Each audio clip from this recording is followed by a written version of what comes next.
Apa ini? Gunung apa nih, Kak? Gua Musang. Apa? Gua Musang.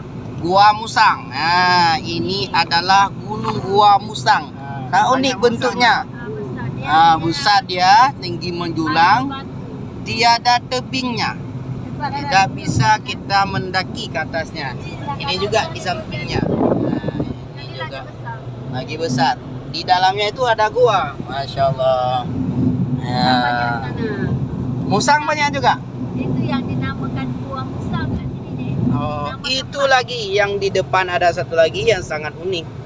Rakan-rakan sekalian. Besar dia.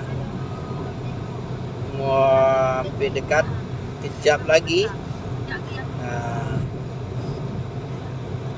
Nah, ini batu nih.